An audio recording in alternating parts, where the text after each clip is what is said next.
forma, então vamos dar início. Né? Senhoras e senhores, boa tarde. A sessão está aberta, passemos ao pregão, observada a ordem regimental. Pauta dos processos físicos. Número 3 da pauta é o RO 1994-2014-183. Relator, Dr. César. Revisor, Dr. Jorge. Terceiro votante, Dr. José Murilo.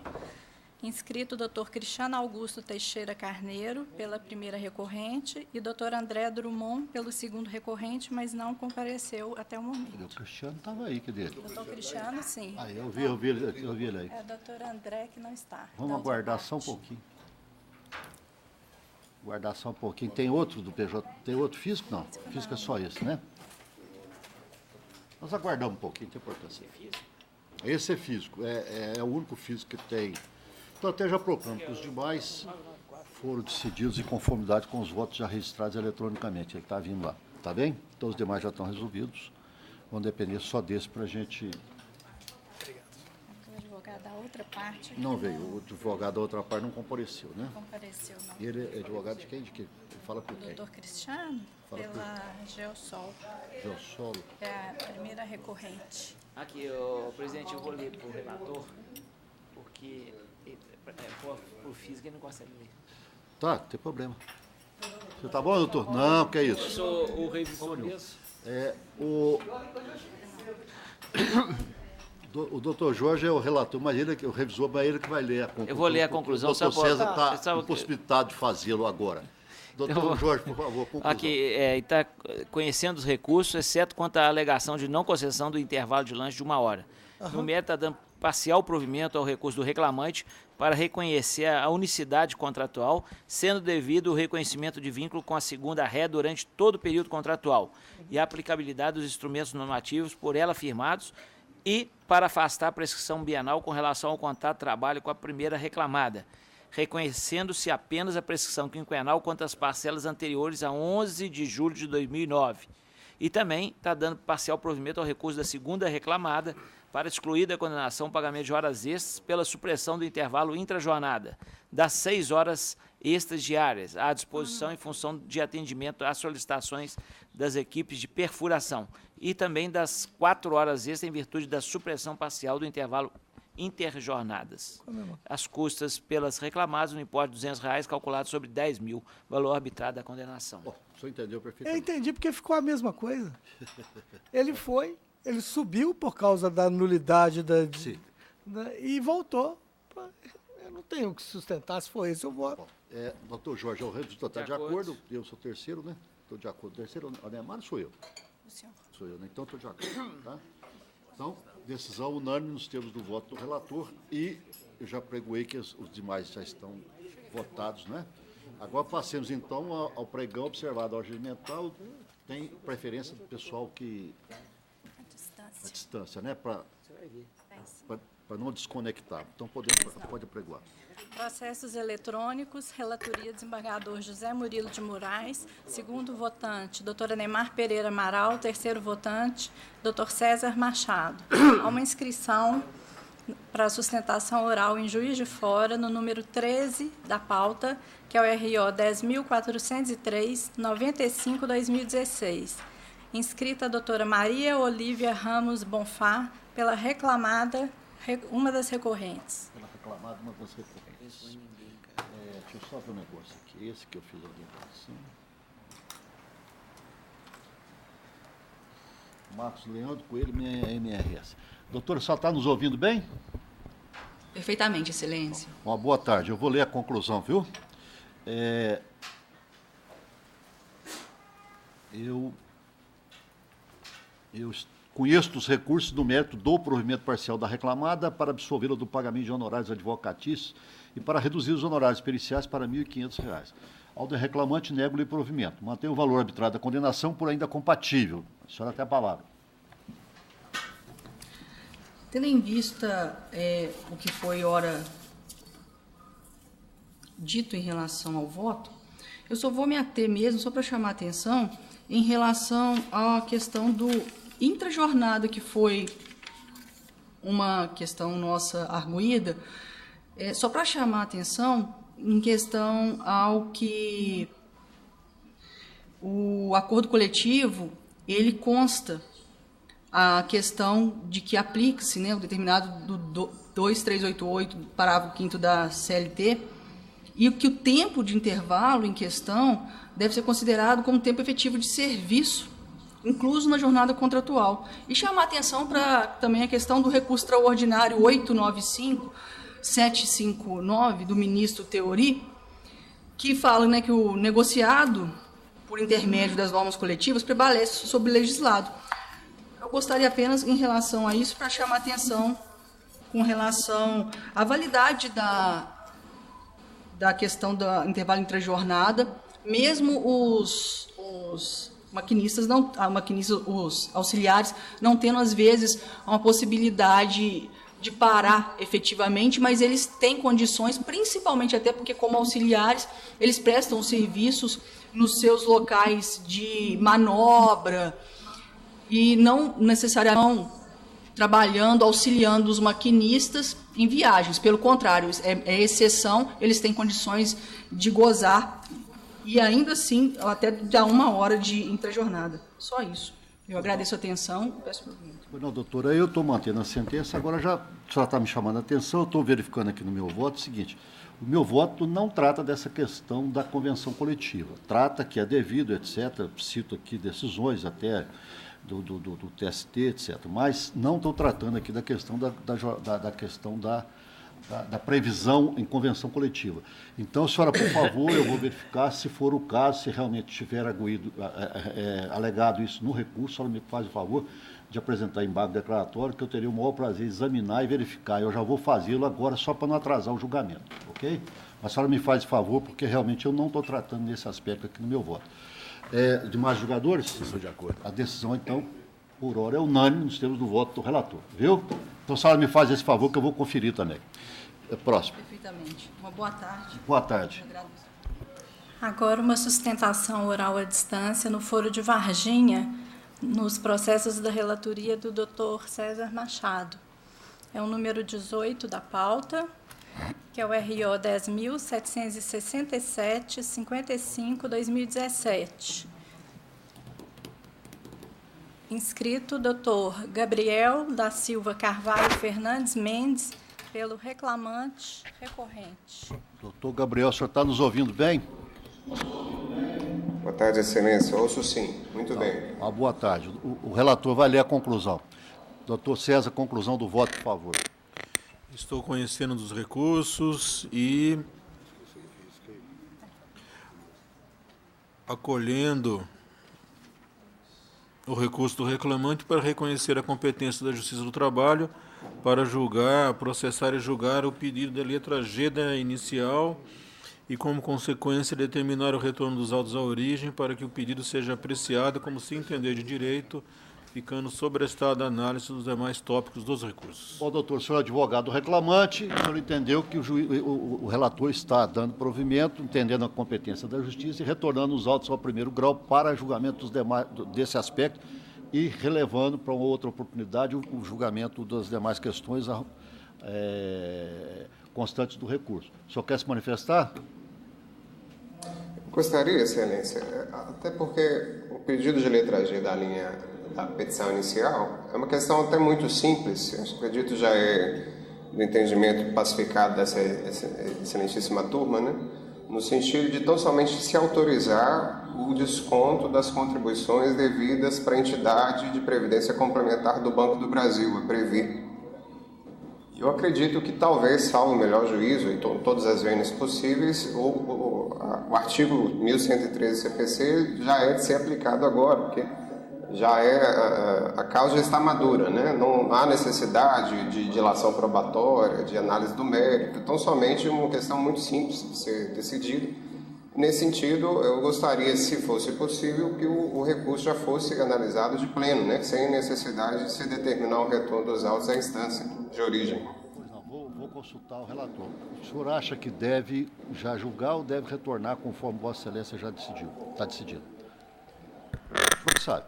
Se quiser, nós podemos adiar para uma próxima sessão para fazer, para já apreciar tudo. Se Vossa Excelência entender por bem de devolver, nós devolvemos. Qual é o seu critério?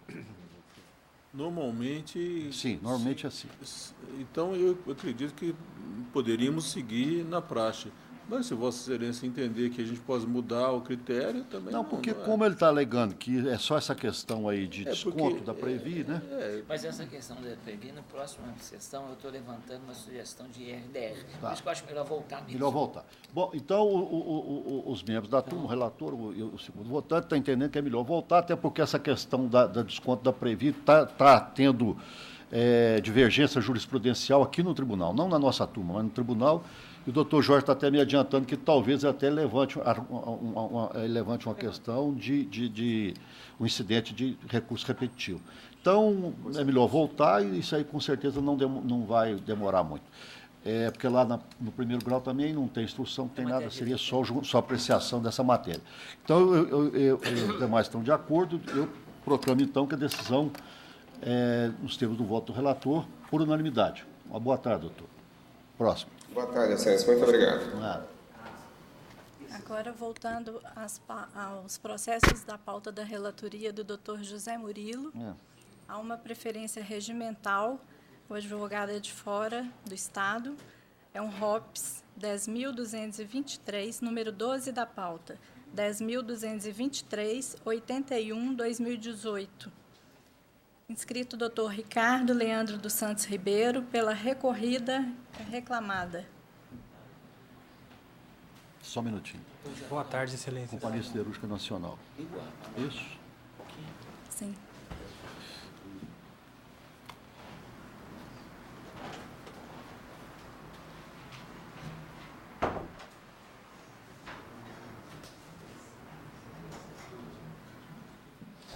Bom, doutor, o senhor fala pela reclamada, eu estou conhecendo o recurso do mérito, negando-lhe provimento, confirmando a sentença. O senhor quer se manifestar? Aguarde. Eu gostaria de saber se é unânime o resultado. A divergência? Não há divergência. Então, a decisão unânime nos termos do voto do relator. Muito obrigado, uma ótima tarde. Pois não, obrigado. Vai desligar o ar-condicionado? Estou precisando? Tá não, tá? Próximo. Número 17 da pauta, RO 10 872 43 2016. Inscrições: doutora Daniela Rafael de Andrade, pelo reclamante recorrente, e doutora Júlia Melo Camargos. Ela está pela recorrente Contecmina e pelas recorridas CR Locação de Veículo e Contécnica Consultoria. Tem uma delas que está pelo reclamante? Sim, senhor. Então, que tiver A doutora Daniela está pelo reclamante. Em primeiro lugar, né? Sim. Tal. Bom, deixa eu ver aqui. Eu estou conhecendo os recursos do mérito, nego provimento aos da primeira e da quinta reclamada. Ao do reclamante, dou-lhe parcial provimento para determinar a aplicação do índice IPCAE no período de 25 de março de 2015 a 22 de 2016. Antes aplica TR, posteriormente a TR. Mantém o valor do trato de condenação por ainda compatível. Só tem a palavra. Excelência, se fosse possível, eu gostaria de aguardar a divergência e Esse aspecto não há, porque essa questão aqui é pacífica na turma. A senhora vai querer se manifestar? Pois não, então a senhora aguarda. Até a palavra. Excelentíssimo senhor desembargador presidente, qual eu peço vênia para cumprimentar os demais membros dessa colenda turma, ilustre representante do Ministério Público e demais colegas presentes, boa tarde. Boa tarde. Excelência, eu vou ser breve na minha sustentação e vou me ater somente à questão do vínculo empregatício que foi concedido aí ao reclamante. Ainda que a relação havida entre reclamante e reclamada tenha sido exclusivamente comercial, por meio de uma empresa chamada Top Z Engenharia, tal empresa prestava serviços especializados, sendo que não há que se falar em requisitos da caracterização do vínculo empregatício, tendo em vista que se tratou apenas de um contrato de prestação de serviços, com a celebração de contrato totalmente de natureza civil. Pode-se observar dos autos, Excelência, que, inclusive, o reclamante ele tinha um sócio que poderia substituí-lo a qualquer tempo. Só para interromper a senhora, só um pouquinho, é o seguinte, porque, claro, eu só li a conclusão, mas nesse aspecto, eu não estou conhecendo o recurso, porque essa questão já foi decidida aqui na turma.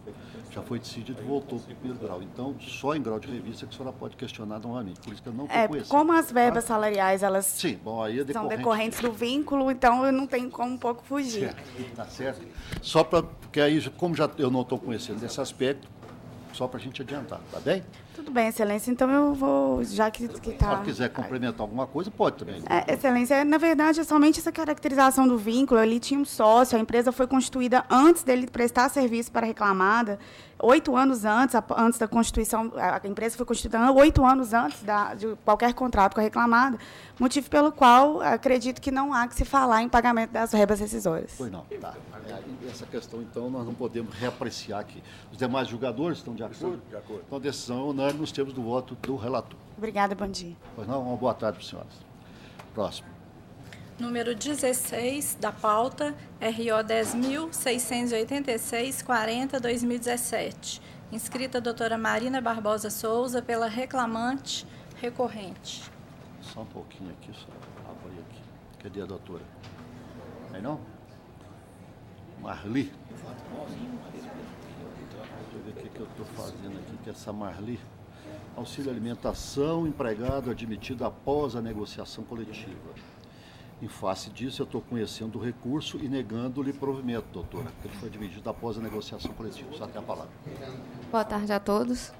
A reclamante insiste na reforma da decisão, principalmente porque a sentença pautou-se na OJ 51, transitória, da SDI, e a situação é completamente diversa, porque a reclamante, de fato, ela foi admitida em 89, mas ainda estava vigente a norma que estendia o auxílio alimentação aos aposentados. Nesse caso, embora a norma coletiva ela trate a respeito da natureza ou não salarial ou indenizatória da parcela, o que se discute aqui é o direito ao restabelecimento da verba. E a origem do direito ela é diversa, ela não foi negociada em acordo coletivo nem convenção coletiva. O pedido é de extensão, que foi com base nas normas internas da própria reclamada, OC Direct 1378, de 78, e ela só foi revogada em 95 pelo Ministério Público. Tanto que os termos da OJ 51 tratam justamente quanto a essa questão. A natureza, ressalto, a natureza salarial ou não da questão não é tratada na norma interna da reclamada, na OC Direct. É tratado somente o restabelecimento aos aposentados. Dessa forma, requer o provimento e restabelecimento do auxílio alimentação da reclamante. Está alterando os fundamentos, estou definindo por outro fundamento. Tá? Doutor, os demais julgadores estão de acordo? Então, a decisão unânime, nós temos o voto do relator. Pois não? Obrigada. Próximo. Número 28 da pauta é um ROPS 11.738-87-2017. Inscrito o Dr. Roberto de Alcântara Bernardes Júnior pelo reclamado recorrente Francisco de Assis Ferreira Bar. Qual o número desse? É o 28 da pauta. Deixa eu só ver aqui, tem uma observação. 11.738.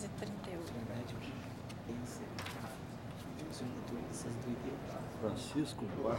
Observação é um erro material. Ah, tá, já corrigi. Ele é advogado do? Ele é advogado do reclamado recorrente. Bom, eu conheço de ambos os recursos, no mérito dou-lhes parcial provimento. Ao da reclamada, para excluir os honorários advocatícios sucumbenciais e excluir a condenação ao pagamento de indenização por danos morais. Ao da reclamante, para acrescer a condenação ao pagamento do intervalo intrajornada parcialmente suprimido.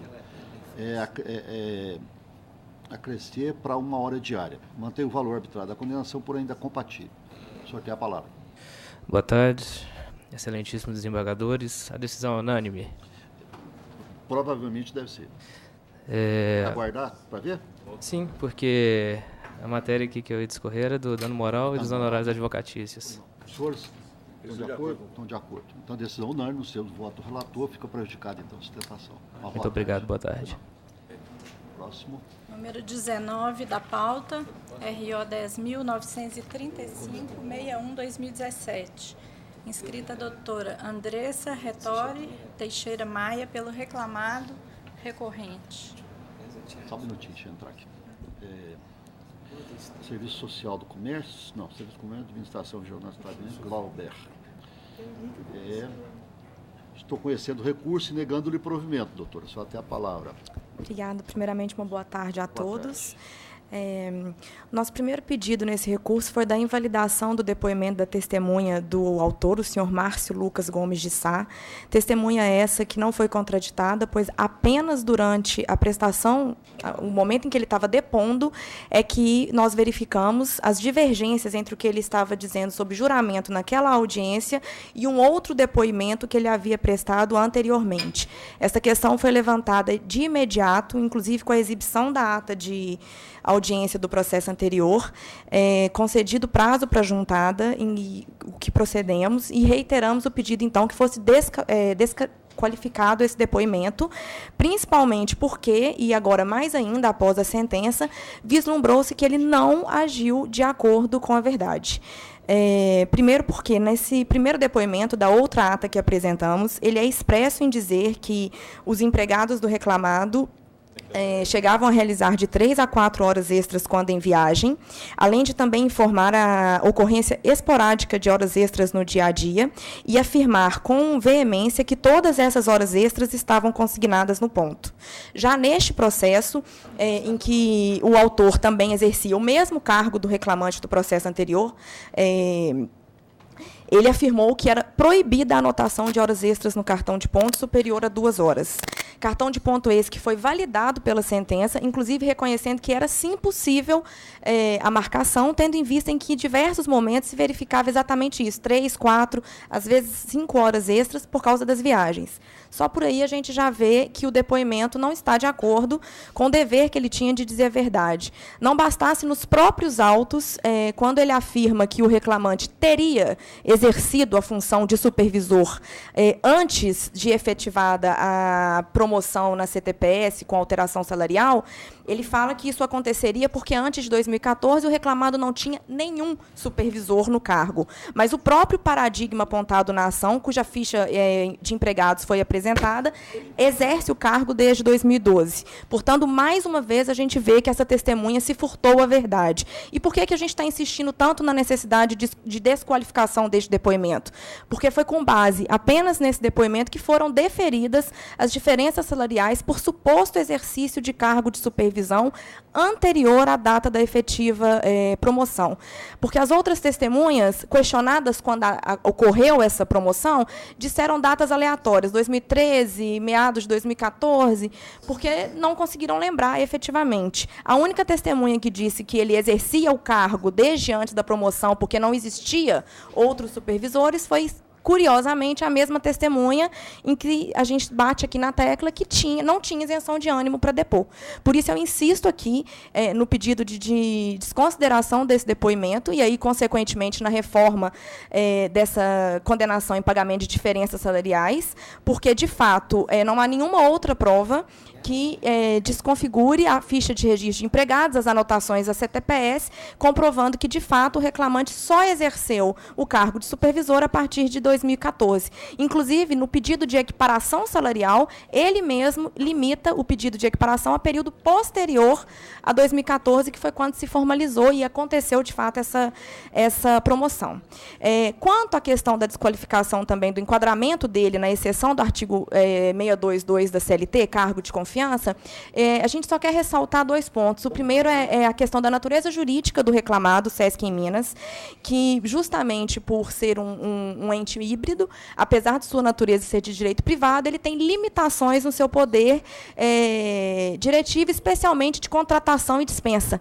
A gente precisa atender a critérios objetivos, transparentes, por isso todas as contratações prescindem de processo seletivo objetivo, razão pela qual é inviável se analisar a questão dos cargos de gestão pelas simples óticas dos poderes de contratar e demitir. Porque todos os atos no SESC em Minas hoje eles são fundamentados. As contratações por processo objetivo e as dispensas também seguem normas internas que passam todas impreterivelmente pela diretoria. Nenhum cargo de confiança no SESC em Minas consegue admitir ou dispensar funcionários sem passar pela direção.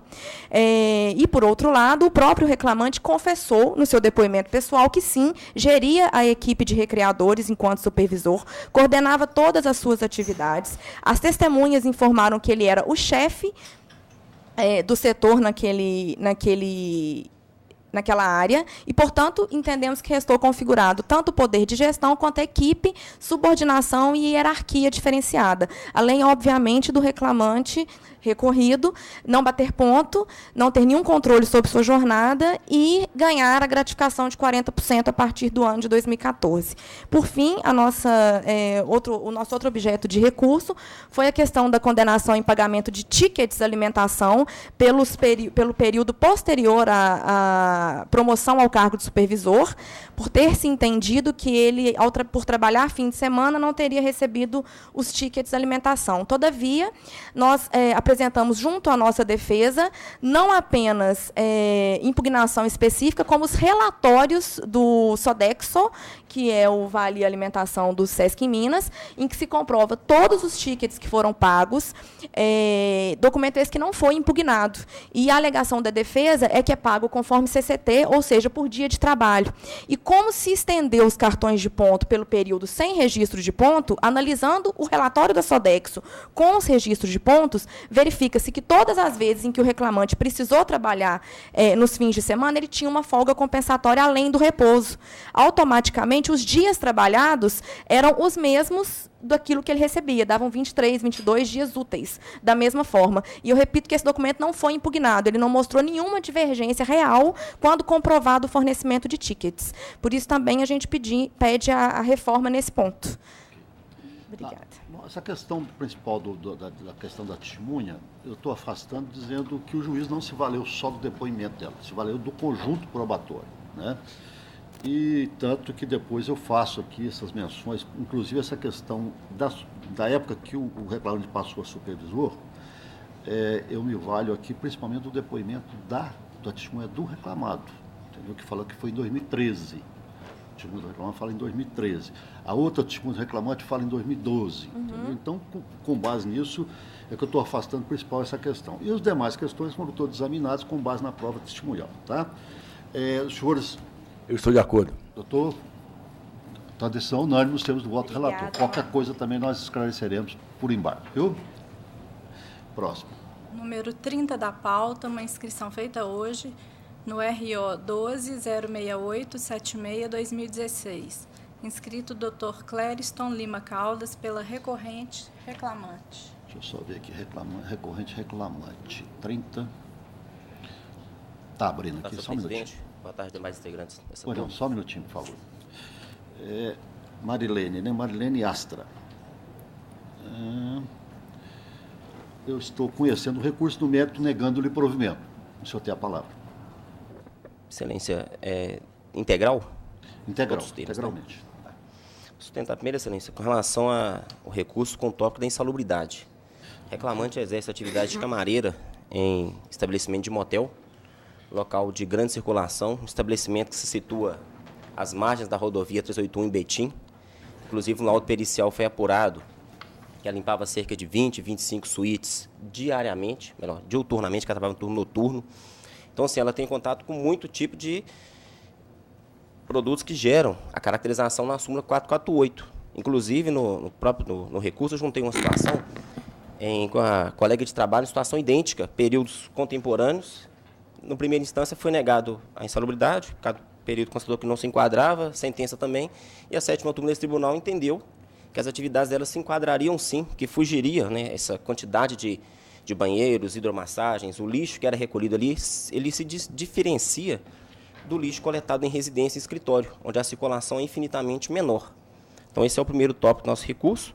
Consequentemente a isso, a caracterização da insalubridade seria a nulidade da jornada de compensação e prorrogação de jornada, em razão da ausência de autorização das autoridades competentes, nos termos do artigo 60 da CLT, e também da súmula 85, inciso 6º do TST.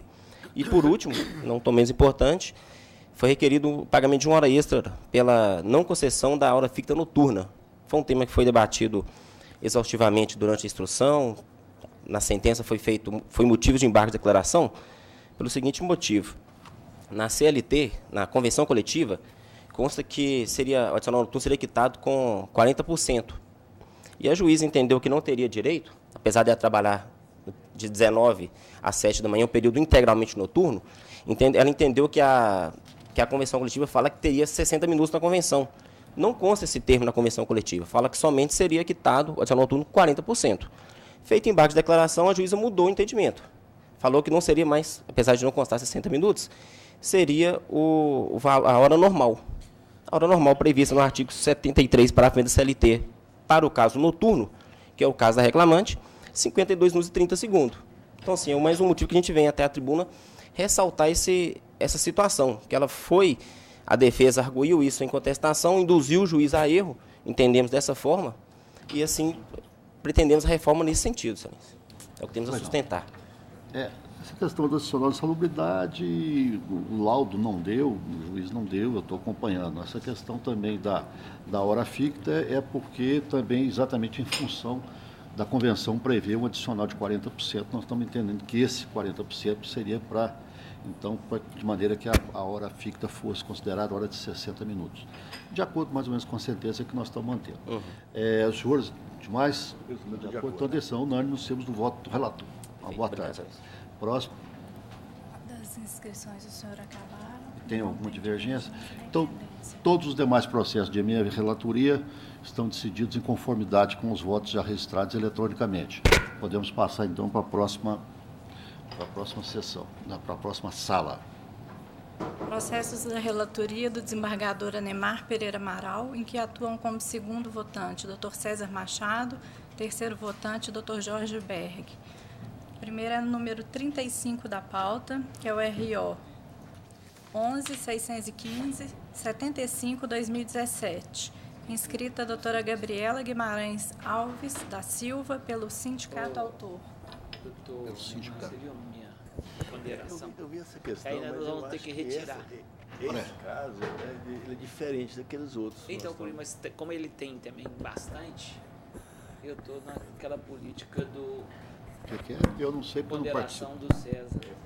A matéria aqui, eu me lembro que eu já me lembro nos dois casos. A discussão sobre a prescrição, que o Banco do Brasil tinha as normas internas que determinavam que, mesmo aqueles cargos de confiança, a jornada seria de 6 horas, né? Mesmo receber gratificação de função.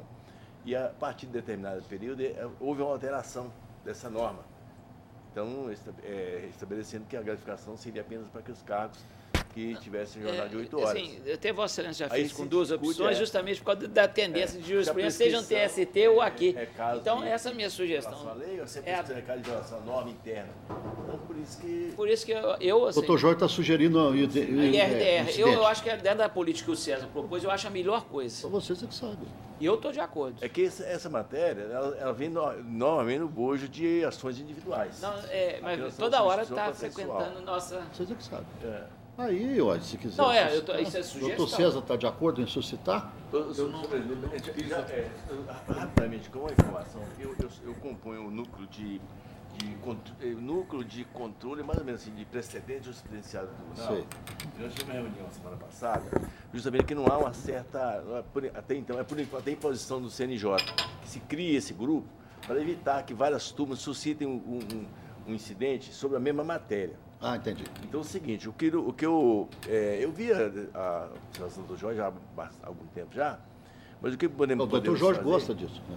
É fazer o seguinte, examinar se já... Mas na verdade é por causa da ponderação que o César fez para a gente equacionar. Entendi. Mas aí... Se é caso se já existe alguma... outra. Para não haver sobreposição... Não, isso não tem não. Ó, o que nós podemos fazer é o seguinte... Retira. Não, fica com essa observação, fica retira de pauta para que seja suscitado. Se por acaso verificar que há, ao invés de suscitar, fica suspenso para guardar essa que já existe, tá certo? O tema tá... Porque então vai suscitar um incidente de essa ideia recurso repetitivo. A ideia do nosso colega, doutor César, e eu acho que é razoável, é justamente porque o jurisdicionado não chega aqui e vira uma caixa de sorteio, né? Cai na primeira uma decisão, na segunda outra. Então, quanto mais pacificado... Quanto mais, eu acho que sim, eu acho que está certo. Eu não me apoio, não. Acho que está certo. Mas fica nesse aspecto, porque se verificar, se o doutor Anemar verificar que não há, ele suscita, faz o acordo suscitando. Se entender, se verificar que já há, simplesmente fica suspenso, tá bem?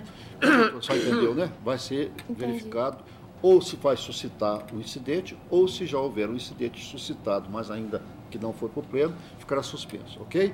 Oportunamente, então, fica retirado de pauta, oportunamente será intimado. Obrigada, okay? boa tarde, excelência. Boa tarde, próximo. Né? Aí não, já está anotado. Pois não. Fica retirado de pauta para esse fim. Isso. Não é tão simples, é muito grande.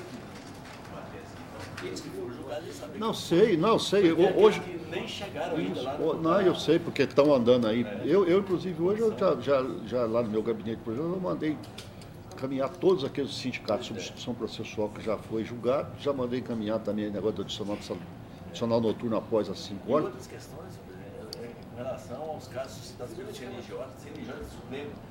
Tem também paralisado. Tem que não estão suspendendo aqui, porque ainda não chegou. Entendi. Não se abriu nada. Então, tem muita matéria que está descendo do Supremo. Está chegando. Ainda não chegou aqui. Nós não estamos suspendendo. Tá certo.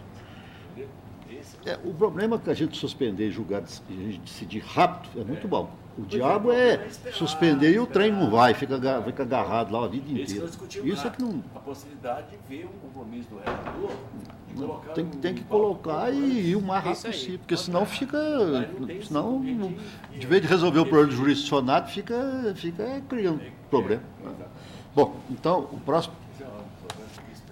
Número 6 da pauta 6. é o ROPS 10 14886-2018. Inscrita a doutora Isabel das Graças Dourado pela reclamada, que é recorrente. 6, reclamada recorrente. Doutora Neymar, eu conheço o recurso do provimento para julgar improcedente a ação. Que muito bom.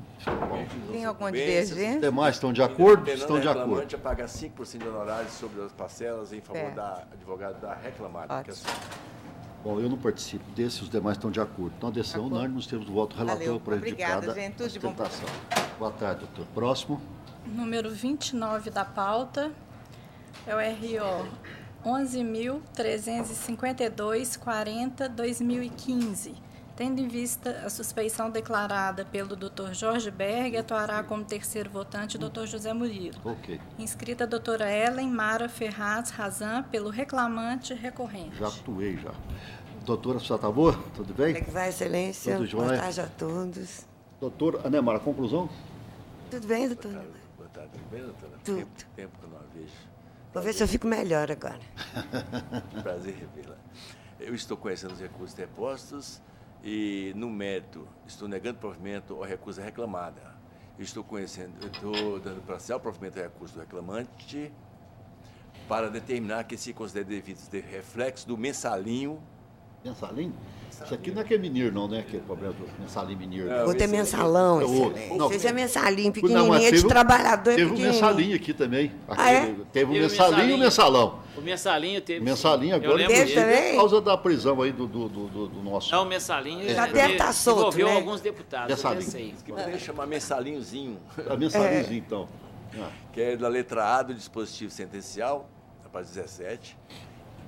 Também sobre o adicional de periculosidade, bem como para acrescer a condenação, o pagamento de uma multa convencional por instrumento coletivo violado, período abrangido pela condenação de horas extras, observados os termos das cláusulas penais e os limites do pedido estabelecido na inicial. Estou elevando o valor da condenação para R$130 mil, com custo de R$2.600 pela reclamada.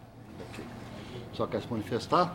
Eu gostaria, Pois não, fica à vontade. primeiro, cumprimentar a todos. Tem muito tempo que eu não encontro e é um prazer estar aqui novamente, representante do Ministério Público, secretário, todos aqui presentes. Eu perfeito, estou mais feliz com essa decisão, com certeza, mas eu gostaria de saber, em relação ao dano moral, se houve uma análise, porque eu fiquei tão chocada quando eu vi os e-mails e chamando eles de macacada, sabe, tratando o trabalhador de uma forma tão pejorativa, que eu gostaria de saber se no voto de Vossa Excelência tem alguma referência a respeito do dano moral. Eu examinei, doutora, essa questão do dano moral, essa turma tem debatido, né? Sempre vem sobre um enfoque diferente. O caso aqui, efetivamente, tem esses assuntos em que há alguns e-mails, que todos eram chamados de macacada, mas o que me fez manter a decisão do primeiro grau é que essas ofensas eram dirigidas a todos os vendedores a reclamar de forma indiscriminada. e sem o objetivo de depreciação dos empregados, pelo menos no meu entendimento. Ok. Então, a base da Entendi. nesse sentido. Então, é nesse aspecto mesmo que... pessoal, naquela perseguição que... Macacá não foi no sentido assim pejorativo de problema de raça, de nada. A turma, como se chamasse? Ô turma, como é que é e tal, né? A forma que eles se dirigiam a todos ali, até para cobrar, ou até... Não devia, mas... Exatamente. Não é para se passar a mão na cabeça, mas para chegar a ser dano moral, estabelecer aquele limite, né? O que poderia tirar para não banalizar tanto o Instituto. Tá certo. Perfeito. E em relação ao mensalinho, está perfeita a decisão, porque agora aperfeiçoa a prestação jurisdicional no sentido de que ele vai ser pago na integralidade, ou seja, salário fixo mais comissões, porque ele não era um comissionista puro, não é isso? Não, essa questão aí é outra. Essa questão está tratada da forma que o reclamante, inclusive o juiz entendeu nesse aspecto, que o pedido inicial ele limitava aos reflexos, não limitava a soma do salário fixo, mais a média das comissões, que seriam pagas, né, posteriormente. Então, eu mantive essa limitação. Ok. Então, eu posso me manifestar? Pode, claro, só tempo. O pedido em relação ao mensalinho, ele diz respeito a que o empregador, durante um bom período, pagou aos seus empregados, que são vendedores, um pagamento por fora, né, dentro de envelope, que era correspondente ao salário fixo mais a comissão. Então, se ele recebesse, no total, 3.000, dentro do envelope vinha mais 3.000. Então, o pedido, na inicial, ele fala em natureza salarial e pede as duas questões. Realmente, o julgador entendeu que o pedido está limitado, mas a prova dos autos e o pedido, no nosso entendimento, ele realmente não está limitado. É o mensalinho que era pago 100% da remuneração, e não só de comissão e não só de salário fixo, e que foi suspenso, afrontando o 444 e 468. Tem uma outra questão que eu gostaria de suscitar da tribuna, que diz respeito à nulidade parcial. Ocorreu, nesses autos, que a empresa trouxe à colação um depoimento de uma testemunha ouvida em outro juízo, em outro processo, depois da prova já está absolutamente preclusa. E, como se não bastasse a preclusão da prova documental, não foi dado vistas ao reclamante sobre esse documento que continha o depoimento de uma testemunha de outro processo, e mais o julgador negou as horas extras com base nesse depoimento. E, com certeza, se essa testemunha, Excelência, tivesse sido ouvida por precatória, ela teria sido contraditada e a contradita teria sido aceita, porque ela mesmo declara, neste suposto depoimento, utilizado como prova emprestada, que ela era cargo de confiança, ela era uma supervisora. Primeiro ela era de crédito, depois ela passou a ser de pessoal. Então, o que gostaríamos é de retirar e reformar a parte da sentença que utiliza esse depoimento como fundamento para negar as horas extras em convenções, em reuniões, ou seja, antes e pós-contratual. Basicamente, essas questões, a do dano moral e também a questão da análise documental, que, infelizmente, o julgador teve que arbitrar valores, Vossas Excelências devem ter visto isso. Por quê? Porque a empresa foi instada a trazer a documentação. As testemunhas, inclusive testemunhas da empresa, afirmaram que a documentação existe, está em posse da empresa, mas ela não trouxe a documentação. E isso faz um prejuízo nas verbas deferidas para o trabalhador, porque a documentação comprova que todas as alterações relativas às comissões foram realizadas em prejuízo e mais, com documentação comprobatória em poder da empresa.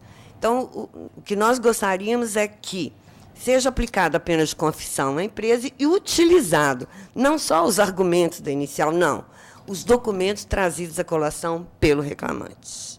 É o que gostaríamos. Muito obrigada, e é um prazer estar aqui. Igualmente. Sim. Interessante, porque tem aquela até eu entendi, você até entende que a droga emprestada, ela independe, quando ela é produzida, né, com o ativo de duas partes, independe da aceitação ou não.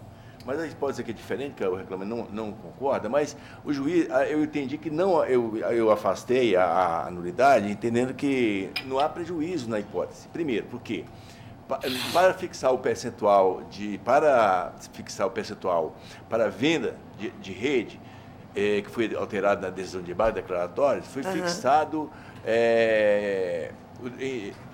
Desculpa, eu vou ler aqui que foi mais claro. O percentual fixado para as vendas de rede foi alterado na decisão de embargo de declaração, onde prevaleceu, em detrimento do informado pela referida testemunha, o de 25% alegado na inicial. E também na decisão de embargo declaratórios, o pedido de horas extras, em relação a cargo ou não, ele foi indeferido não em relação à prova, e não por dedução do que foi produzido por essa testemunha, mas a prova dessa testemunha, mas sim por ausência de prova. Então eu achei que o depoimento dessa testemunha não teve essa interferência, essa importância tão grande no resultado final da decisão do juiz de primeiro grau. A ausência de prova é exatamente a documentação que nós estamos requerendo desde a inicial. Né? Eu estou, então... Eu compreendi. Qualquer coisa eu faço embargo. Qualquer dúvida, o embargo declaratório esclarece aí. Eu não vou tomar mais o tempo de Vossas Excelências, não imagino. Doutor César está de acordo, eu também estou de acordo, e a decisão unânime, nós temos o voto relator. Muito obrigada. Qualquer coisa nós decidimos. Boa tarde. Próximo. Número 18 da pauta, RO 10.788-85-2015. Inscrita a doutora Jéssica Paloma Gonçalves Ferreira, pelo reclamado recorrente. Pelo reclamado. Doutora Neymar, a conclusão, por favor. Eu estou conhecendo o recurso negando-lhe provimento, senhor. Está conhecendo e negando provimento. Só até a palavra. Ok. Boa tarde a todos. Bom, Excelência, os principais pontos que eu gostaria de me ater aqui na tribuna, não vou nem delongar muito, não, é principalmente quanto a essa hora de intervalo aí, que ficou comprovado, né, que a reclamante tinha o cargo de 6 horas, ela mesma fala, não teve nenhuma prova em contrário em relação a isso, e que ela sempre usufruiu os 15 minutos. E quando a ocorrência de horas extras, o que não era sempre, né, não era todos os dias, ela acabava fazendo mais tempo. Então, a gente realmente quer a reforma nesse sentido, porque realmente a reclamante teve os 15 minutos que ela sempre, né, atinente ao cargo, e quando ocorria, estava tudo registrado e sempre foi pago. E uma questão também com relação à PLR de 2014, consta já aí nos autos, inclusive a gente colacionou na própria peça do recurso, ela recebeu a PLR referente aos anos em que ela trabalhou, a única que ela não recebeu foi a integral de 2014, que ela receberia no ano de 2015, até mesmo porque já tinha ocorrido a demissão. Então, a gente pede vênia com relação a isso Sobre essa questão daqui do intervalo, tinha até a súmula 21 do tribunal que determinava que era o intervalo é o contrato. No caso daqui, ela ultrapassava a jornada de 6 horas. Recebeu 15 minutos mesmo, mas ultrapassava de 6 horas. Então, aí tinha que ser 1 hora. Pode ser 1 hora. Infelizmente. Eu acho que isso aí também... Eu fiquei vencido nessa tese. Eu aplico porque tem que aplicar, mas eu fiquei vencido. O TSD caminhou nesse sentido. Os demais estão de acordo? Os demais jogadores de acordo, são unânimes, temos voto relator. Obrigada, Excelência. Boa tarde. Próximo. Número 30 da pauta, RO 11.367-02-2017. Inscrito Dr. Vinícius Lessa Moreira Machado, pela recorrente reclamada. Pela recorrente reclamada. Doutora Neymar, conclusão. Conhecendo o recurso, negando-lhe provimento. Conhecendo e negando, só tem a palavra. Excelências, bem rapidinho a discussão aqui. A questão versa mais sobre o julgamento extra petita ocorrido, porque não há, em primeira instância, nenhum pedido a despeito da já aceitação anômala do chamamento ao processo, da solidariedade ou da subsidiariedade da reclamada. E ela foi condenada. E, além disso, não há, em todo o processo e na instrução de primeira instância, a comprovação ou qualquer liame que exista sucessão trabalhista do feito. Somente esses pequenos pontos que eu estou chamando a atenção, mesmo um recurso bem pequenininho, principalmente ao tocante do julgamento extra petita, vindo de um chamamento ao processo já um pouco anômalo ao feito. Pois não, doutora Neymar, A questão toda é que a própria reclamada, na audiência inaugural, trouxe documento comprovando, dizendo que a empresa, a hora recorrente, era quem efetivamente assumiu aquela responsabilidade Aí foi chamado, o juiz atendeu. E o que eu entendi também que esse apetite não desse prejuízo, porque foi examinado o recurso aqui e entendido que prevalecia. Por essa razão, estamos entendendo. Pois não, os demais estão de acordo. A decisão unânime, temos voto do relator. Obrigado. Qualquer coisa também, em embargos, a gente esclarece. Teria o prazer em esclarecer. Pois não. Próximo. Não há mais sustentação oral. Doutora Neymar, não há? Doutora Neymar. Tem alguma divergência, alguma coisa para ser observada? Não, né? Não. Então, eu proclamo que todos os demais processos da doutora Neymar foram decididos em conformidade com os votos já registrados eletronicamente. Inclusive deles, né? Sempre. Próximo, então, a próxima sala. Processos da relatoria do desembargador César Machado, segundo votante, Dr. Jorge Berg, terceiro votante, Dr. José Murilo. Ok, só abrir aqui. Tem alguma sustentação? Tem. Pode apregoar? Pode. Número 27 da pauta, RO 11.392, 35/2017. Inscrito o Dr. Gustavo Pimenta Couto pelo reclamado, recorrido, e o Dr. Geraldo Hermógenes, que não está presente. Tá. E esse é pelo recorrido? Sim, senhor. Eu falo pelo recorrido, né? Doutor César, por favor, conclusão. Estou esperando a entrada. Também não chegou aqui, não. 11.392. Agora então, que saiu do outro.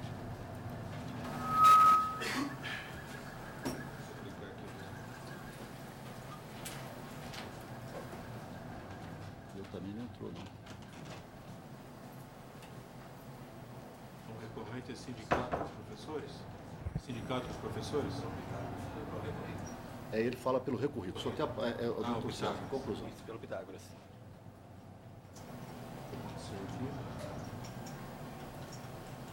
Estou acolhendo a preliminar, mencionada em outras razões, e não estou conhecendo do recurso. Não está conhecendo o recurso. Bom, então o senhor acabou, né? Até os anseios, a divergência da proposta Não de há voto? divergência. Doutor Jorge, é doutor Jorge, né? De acordo. Então também estou de acordo. A decisão unânime, nós temos o voto relatório. Agradeço a atenção de todos. Muito obrigado. Próximo. Número 15 da pauta, o advogado apenas assistirá ao julgamento. É o RO 10.623. Está presente o doutor Amaury Sawyer pelo reclamado recorrente. Promenade. O senhor vai só assistir ou o senhor vai se manifestar? Não, pode dar tudo bem. Promenade. Reclamado recorrente. Reclamado recorrente. Doutor César, conclusão, por favor. Conheço dos recursos, exceto em relação ao pedido sucessivo da sexta reclamada para a limitação da responsabilidade ao período em que o reclamante trabalhou em seu favor. No mérito, eu nego o provimento ao recurso da quinta reclamada, Hotelaria Cor, e dou parcial provimento ao recurso da sexta, Promenade, para afastar a condenação ao pagamento das horas extras, inclusive as decorrentes do intervalo intrajornada a partir de julho de 2015, período em que o autor passou a exercer o cargo de confiança, que é o gerente, né? Pois não. Então, o senhor essa é a proposta de voto. Excelência, o que eu queria chamar a atenção é algo bem simples, que é o seguinte. Ele prestou serviço para a empresa que administrava o estacionamento do condomínio. A gente juntou o contrato de locação firmado pelo condomínio. A Promenade é só administradora do condomínio. Então, não há uma relação de benefício da mão de obra. Na verdade, se o condomínio estivesse no polo passivo, eu não até ia discutir, mas com relação à responsabilidade do locador. Porque o locador não é beneficiado da mão de obra daqueles que prestam serviço para o seu locatário. Mas, no caso, a Promenade nem locadora é. Ela simplesmente administra o condomínio. A gente juntou tanto o contrato de locação, que está firmado em nome do condomínio, e o contrato de administração condominial, que é firmado pela Promenade com o condomínio. Então, eu não consegui enxergar, foi o liame para poder responsabilizar subsidiariamente a recorrente. Então, é nesse ponto que eu queria chamar a atenção. O doutor César está tratando desse assunto naturalmente aí, né? Qualquer coisa também, embaixo da declaratória, a gente corrige. Perfeito, excelente. Se eventual engano, a gente corrige nos EDs, sem dúvida. Doutor César está de acordo? Doutor Jorge? Também estou de acordo, então, adesão unânime, do voto do relator. E, mais uma vez, digo, qualquer coisa a gente corrige embaixo da declaratória. Correto. Obrigado, gente. Boa tarde. Às vezes pode acontecer uma falha, igual aquele primeiro todo aqui, que eu vou ter que anotei aqui, que eu examinar meu voto lá, porque não tratou de um assunto que era para ter tratado. Obrigado. Boa tarde. Próximo. Número 34 da pauta, RO 12-556-66-2016. Inscrito o doutor Emerson Fernando Silva, pelo reclamante recorrente. Reclamante recorrente? Doutor César, conclusão. Reclamante.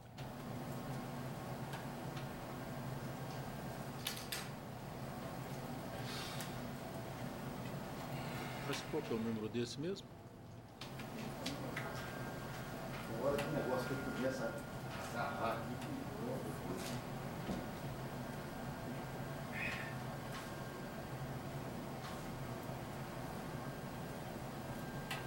Não estou conhecendo do recurso, exceto quanto ao pleito sucessivo de compensação dos valores já remunerados sob a rubrica Pagamentos Banco de Hora 100 no recurso da reclamada e no mérito estou negando provimento aos apelos. Essa é a proposta de voto.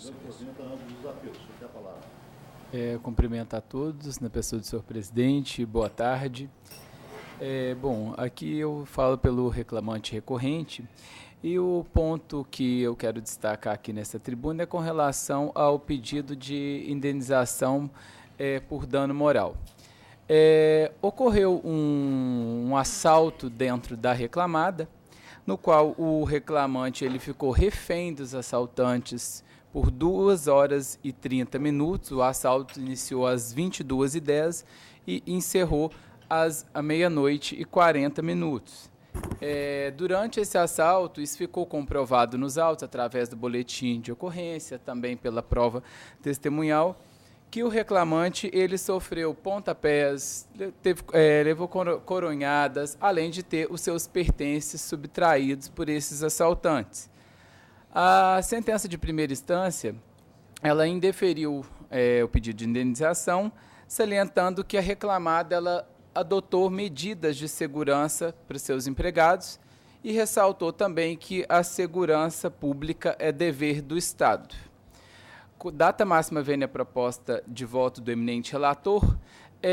O caso aqui, para a gente contextualizar, eu vou ressaltar alguns pontos. O primeiro deles é a função para a qual o reclamante exercia na reclamada, que era a função de assistente de prestação de contas, ou seja, a atividade dele estava intimamente ligada na tesouraria da reclamada.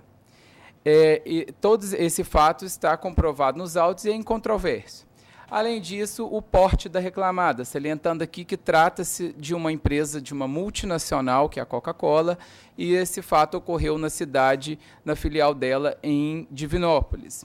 O outro ponto também é que, conforme ficou comprovado na prova testemunhal, é que a reclamada, no setor que o reclamante trabalhava, ela fazia a guarda de valores em torno de 400 a 500 mil reais. A prova testemunhal, ela comprovou que a reclamada, para manter a segurança dos seus empregados, especificamente no horário desse assalto, havia apenas 2 vigilantes. Um vigilante ficava na portaria da reclamada, da sede da reclamada, e o outro vigilante ele fazia a ronda na empresa, né, em todo o espaço físico da empresa.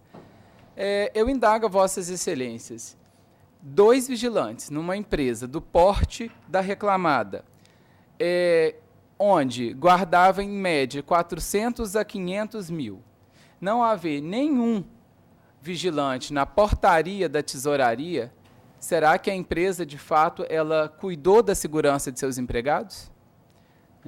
Então, com esses fundamentos, eu peço vênia a proposta de voto do eminente relator, para que reveja o seu voto e que os demais desembargadores levem em consideração esses pontos que eu expus na tribuna, para que condene a reclamada ao pagamento de danos morais, tendo em vista que, nesse caso específico, data máxima vênia, a segurança do empregado é da reclamada.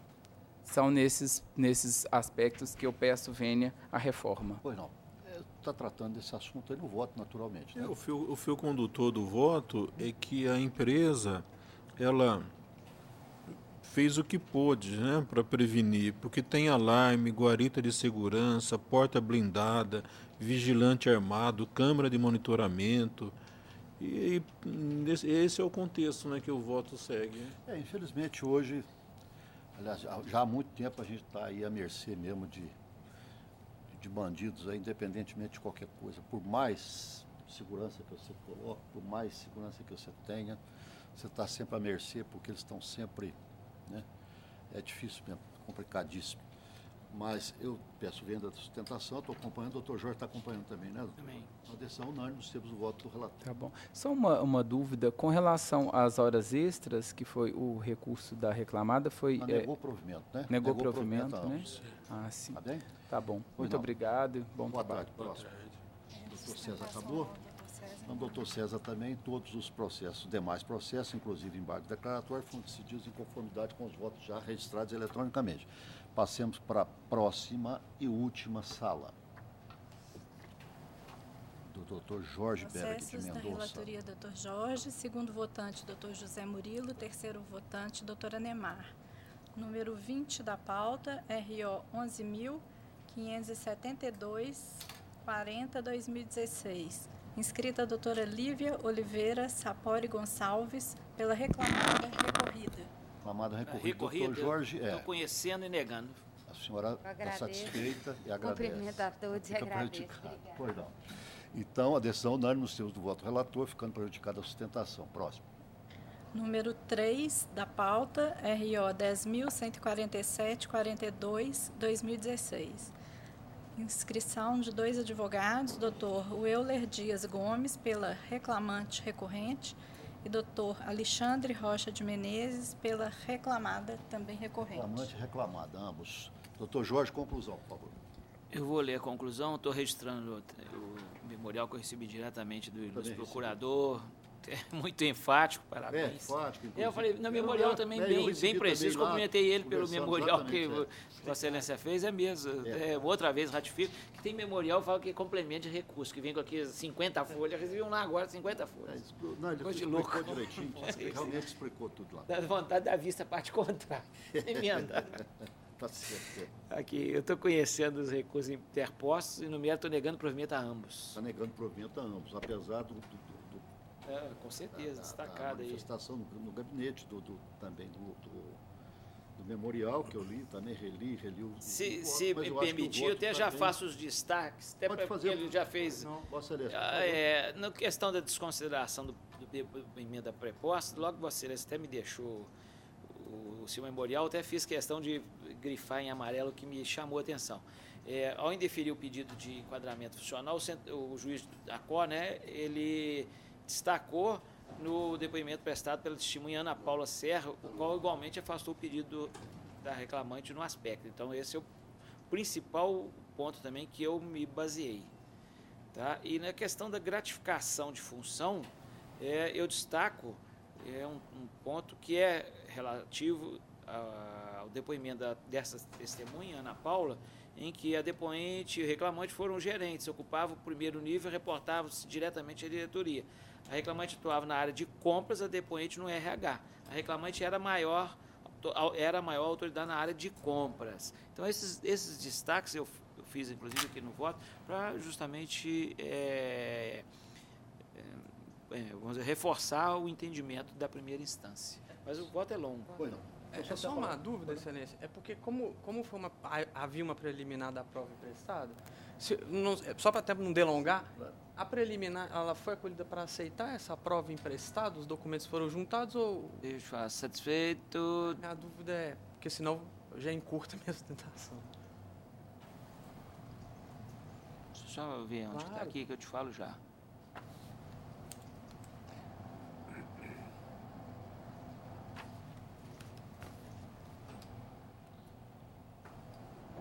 Eu fiz menção à prova emprestada, mas não como preliminar. Não, na verdade não veio como preliminar, ela veio como veio no conteúdo, isso que eu estou falando. Ela veio no conteúdo, não como preliminar. Mas de qualquer forma ela está manifestada.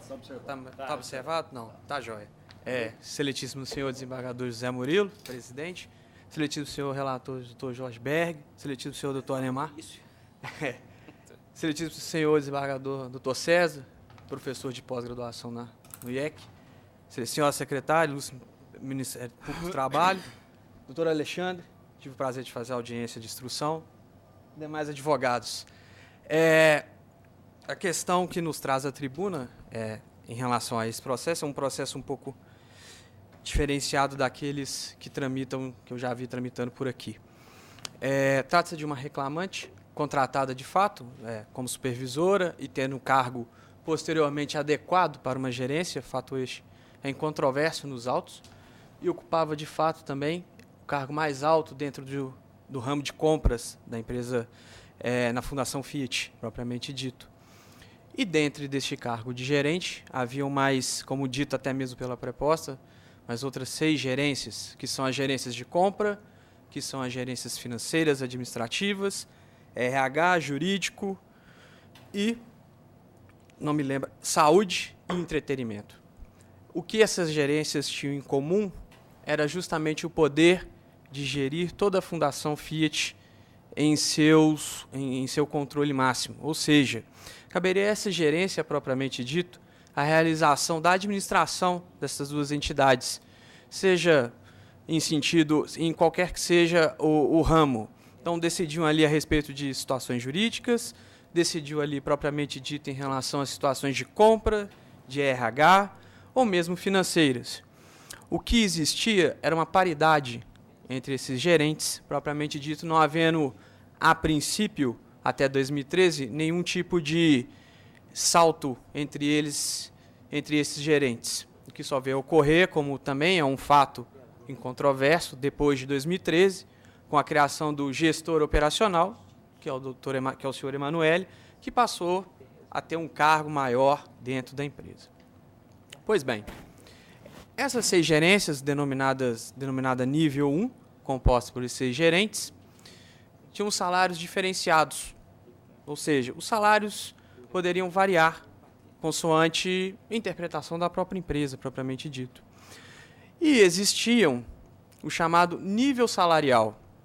Esses níveis salariais, tanto a testemunha Ana Paula, que foi ouvida na instrução e julgamento, quanto a testemunha da prova emprestada, foram categóricas ao informar que este nível salarial, seja ele de 3 a 12 ou de 3 a 13, é o que compunham ao controle financeiro da empresa. Neste caso, está vendo a interpretação dada pelo relator, as testemunhas tanto da prova emprestada e como da prova produzida, elas informam que o gerente ele estaria encaixado no nível 12. O enquadramento salarial dele seria o nível 12. Esse nível 12 é proveniente de um estudo de cargos e salários da Fiat, mas empregado dentro da Fundação Fiat. Esse fato foi tanto produzido pela testemunha Ana Paula, como também pela testemunha da prova emprestada. A questão é, haviam outros gerentes que, ainda com o mesmo poder de mando, tinham uma diferença salarial importante. Essa diferença salarial importante era devida deste enquadramento. Por quê? Haviam gerentes de nível 8, haviam gerentes de nível 7 e haviam gerentes de nível 10. O que se pretende com esse enquadramento financeiro é justamente que a todos sejam igualados o nível, ou seja, o nível 12, seja permitido receber a remuneração condizente com o nível 12. Porque a reclamada, quando negou a existência destes cargos, e ainda em instrução, não deixa claro o motivo dessa situação propriamente dita ocorrer. Porque havia um salário porque o salário diferenciado entre gerentes, sendo que tinham o mesmo poder. Não estamos aqui discutindo as atribuições e as tarefas, porque é fato em controvérsia que são totalmente distintas. Mas o que está a se discutir é por que gerentes com o mesmo peso para a entidade teriam uma diferença salarial tão reluzente a este ponto. A prova testemunhal produzida pela Ana Paula, em instrução e julgamento, ela informa que existem pessoas que são gerentes encaixadas em nível 8, 9 e 10, mas que existiam gerentes encaixados propriamente dito no nível 12, citando os gerentes de nível 12 propriamente dito.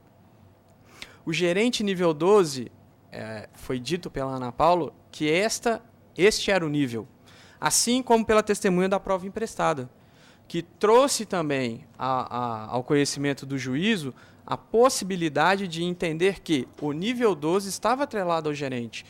Por que os demais gerentes, inclusive a recorrente, não teriam nível 12? O que faz diferenciar isso? E isso não veio à tona. Isso não veio em momento nenhum à tona. Em momento nenhum, a recorrida, data máxima vênia, traz aos autos uma justificativa ao ponto de diferenciar esta situação de não isonomia salarial, que deveria, por de certo, ocorrer em razão da situação de serem atribuídos os mesmos poderes, propriamente dito. O voto da doutora Maristela, que dá aso ao acórdão proferido na ação da Ana Paula, cuja prova emprestada se juntou e se requereu a utilização como meio de prova, ainda que a prova emprestada seja pela recorrida negada em audiência, mas em razão de princípios fundamentais, elementares e de maior categoria, como acima de tudo a busca da verdade real, o magistrado ainda com um dever processual, nesse sentido de buscar a todo momento, dentro da legalidade, a possibilidade de outros meios em busca dessa realidade, demonstra exatamente essa situação de que havia uma diferenciação para essa contratação e que essa diferenciação era ilegal. O voto da doutora Maristela aborda muito bem essa situação propriamente dita e complementa aquilo que foi produzido nos autos durante a instrução processual. A situação é um pouco lamentável em relação à preposta ter modificado o depoimento em razão do depoimento que deu no processo da Ana Paula, de fato omitindo situações que antes diz conhecer, mas agora diz não conhecer, poderia ter pesado. Mas, acima de tudo, o acórdão proferido pela doutora Maristela busca solucionar a questão e tira as dúvidas que poderiam existir em relação ao cargo de à isonomia salarial. Com relação à gratificação de função, a questão posta nos autos é que não ficou demonstrado pela recorrida que o salário pago a ela, ainda que em cargo de gerência, seria no mínimo 40% superior ao do cargo efetivo. Essa prova, Excelência, não veio aos autos propriamente dito com a força que deveria ter vindo. E, ademais disso, a própria recorrente, antes da instrução, fez as juntadas de documentos que demonstram que a existência de empregados que recebiam salário 20% a menor do que o salário da própria recorrente. Ou seja, ainda que exercente de cargo de confiança, não efetivamente haveria contraprestação pecuniária condizente com aquele cargo. Por fim, a questão das horas extras em relação aos eventos, ficou demonstrado na prova dos autos a participação destes eventos em quase em sua totalidade. A questão posta, então, volta-se em razão da seguinte questão. Ainda que ocupante cargo de gerente, ainda que levado em consideração que recebe de fato um salário superior, superior, mas não digno daquela função, até que ponto isso poderia refletir de fazer horas extras aos sábados e aos domingos para a companhia desses eventos? Até que ponto o controle de jornada e o pagamento deste benefício seria a critério situação de exclusão de horas extras? porque a limitação existe pela própria Constituição, propriamente dito. Controle de jornada e pagamento são situações data máxima vênia díspares. Então, restou provado nos autos a convivência durante esses eventos, sábados e domingos, 3, 4 vezes, em jornada de 10, 12 horas. Ainda que a nossa testemunha tenha dito que havia um controle, e esse controle dessa jornada de eventos era exercido, era fazer assinado somente pelos testemunhas e não pelos gerentes, e ainda que tenha dito que o gerente poderia chegar um pouco mais tarde, nos dias seguintes, não quer dizer em momento nenhum que houve uma compensação, considerando, vou encerrar, considerando a situação. Diante disso, data máxima vênia ao voto do Dr. Jorge Berg, pedimos a reconsideração a fim de que seja provido o recurso. Obrigado, desculpa pela demora. Não. Deixa eu até falar. Boa tarde. Aguardar o restante do julgamento. Pois não. A questão, só que eu vou acrescentar aquela questão da isonomia, que não existe plano de cargos e salários. Os gerentes eram cada um em setores totalmente díspares. Como que você vai igualar desiguais e avaliar produtividade mesmo? Então, realmente, eu mantenho minha conclusão. Pois não. Doutor Ademar? Eu estou de acordo, senhor presidente. Eu também peço vênia de sustentação muito brilhante, sustentação, como também memorial. Memorial seu foi excelente. Não, e ele também, a sustentação realmente brilhante. Muito bem feito mesmo. Parabéns pelo eu memorial. Estou acompanhando, peço vênia e estou acompanhando. Só para registrar também que o ilustre advogado esteve no gabinete, examinei, mas inclusive esse ponto do caso de confiança foi bem incisivo, mas o que eu falei com ele, que a questão da prova, doutor, é que vai pesar. E essa questão de cargos também, aquela história, se você não tem um plano de cargos, por exemplo, efetivamente, efetivo, ainda que você tenha um plano lá, mas se você tem uma chefia de um setor, uma gerência de um setor, compras, contabilidade, e outros setores, realmente as atividades, até se isso for reconhecido, as atividades são as mesmas. E também você entender, falar, mas é porque nós formamos um grupo e o peso de cada um, a decisão de cada um seria a mesma. Eu acho que é difícil, porque isso até é subjetivo. Você reúne um grupo de 5 ou 6 pessoas, é claro que o peso de uma sempre vai ser mais do que a outra, nunca vai ser igual. Porque um tem uma coisa para um setor, o outro tem para outro, é complicado se avaliar isso. O outro tem um conhecimento maior naquela área, naquele determinado assunto que está se discutindo. Por isso que é o plano de cargos e eu disse também, até num voto de Vossa Excelência para a semana passada que vem, que eu digo que eu falo, o empregador normalmente é que sabe quem é que deve ser melhor remunerado, vamos dizer assim. Porque ele sabe qual é a sua função, qual que é a necessidade da função, a capacidade daquele trabalhador que ser exigido e tal. Ele é que sabe. Nenhum empregador vai remunerar, salvo estatais, que ali o negócio vai por outro lado, é política, etc. Mas quando é uma atividade privada mesmo, você olha o quê? Você olha realmente a capacidade, É a capacidade, a entrega que o sujeito dá à empresa, Então ele vê uma série de coisas para ver quem deve ser melhor remunerado ou não, Então eu peço vênia da sustentação mais uma vez e estou acompanhando. Então a decisão é unânime, nós temos o voto do relator. Pois não? Uma boa tarde para o senhor. Próximo. Número 22 da pauta é o AP 11-641-64-2017. Inscrita a doutora Gisele Costa Cid Loureiro. Eu fui falar lá quando não gosto de equiparação. Mas você viu, tem... Prefiro quando não tem jeito. Cada um no setor, é até difícil. Prefiro quando não tem jeito, mas fora isso...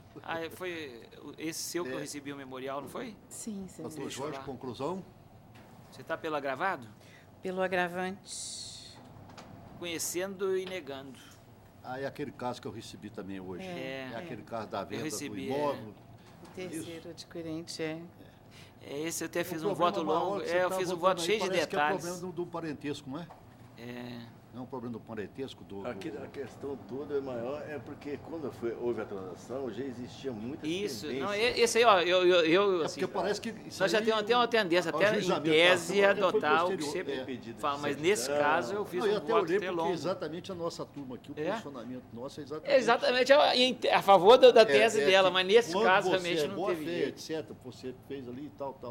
Mas nesse caso parece que... 95% dos casos nossos aqui é a seu favor. Do parentesco também não foi? tem vários. Parentesco aí também. Bom, mas só tem a palavra. Eu, na verdade, agradeço. Obrigada, boa tarde a todos. Não tem informação quanto a esse aspecto para poder enfrentar o que o senhor tenha dito a respeito de parentesco entre o executado e o adquirente. Não é bem parentesco. Mas é uma questão de... perdão. Não, nesse caso que nós tivemos um caso que foi parentesco que já presumia a má-fé. Mas aqui não tem parentesco. Tem outra questão, ela diferencia muito do que nós temos decidido na turma aqui. Tá. E até eu, tá bem. É quando ela adquiriu o bem, aquela questão do carro. Tem vários aqui, itens. Pois não, então só posso. Excelência, obrigada.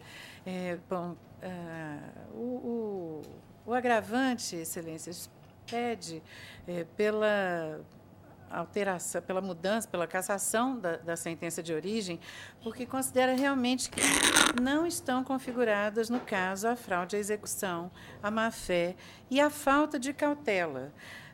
Invocando aí a súmula 375 do STJ, que é no sentido de configurar a fraude,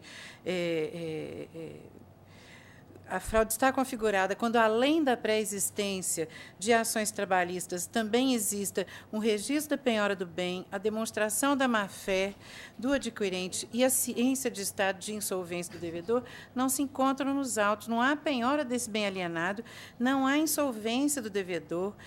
Nós chamamos atenção aí para a existência, que não se discute, de um processo piloto com penhoras de bens mais do que suficiente para pagar todo o débito deste reclamado, além de existirem vários outros bens de propriedade do executado, comprovando, portanto, a solvência. A prova documental também indica que essa reclamação específica só foi cadastrada na Central de Indisponibilidade de Bens após a lavratura da escritura, ou seja, em 5 de maio de 2017.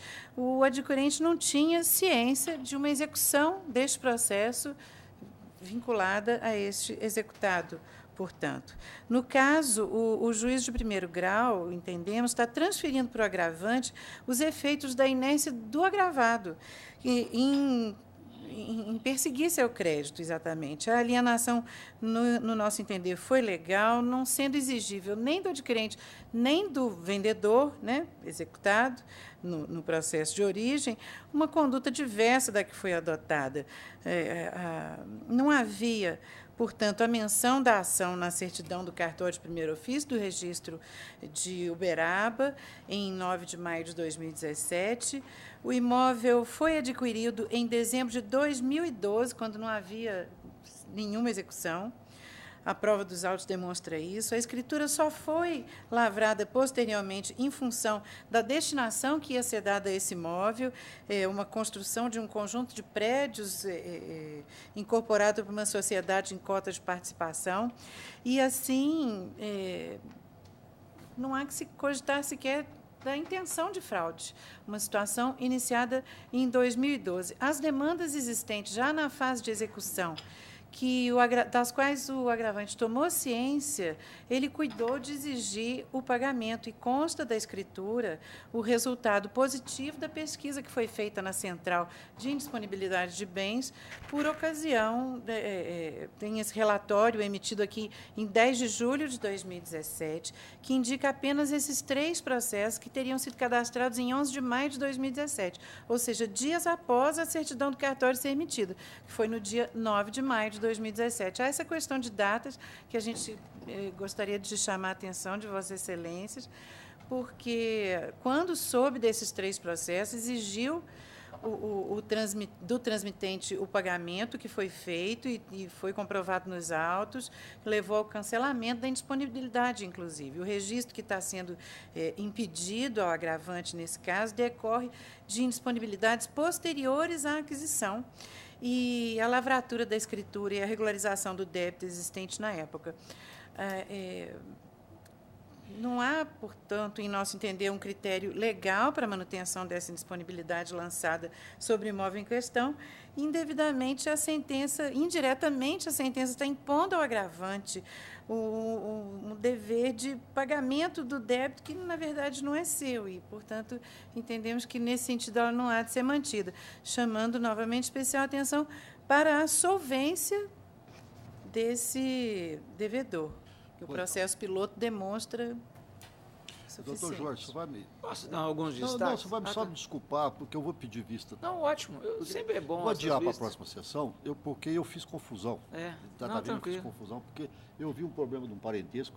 Eu lembrei de outro processo. Quando chegou para mim lá o memorial, Isso aí eu destaque as questões do tempo de compra. Pois aí eu fiz uma confusão nesse negócio do parentesco. Mas eu acho ótimo quando pede vista. E agora eu fiquei na minha...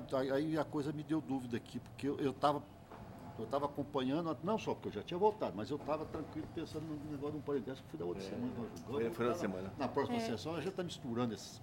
Porque nós já votamos na sessão que vem. Já votamos na sessão anterior. Está votando nessa sessão, acaba você fazendo... Mas no dia 26 eu quase acabei hoje, mas ainda faltam alguns. Então eu vou pedir vista para a próxima sessão, aí eu fico tranquilo, a gente examina. Melhor coisa do mundo. Né? E nesse meio tempo eu também vou...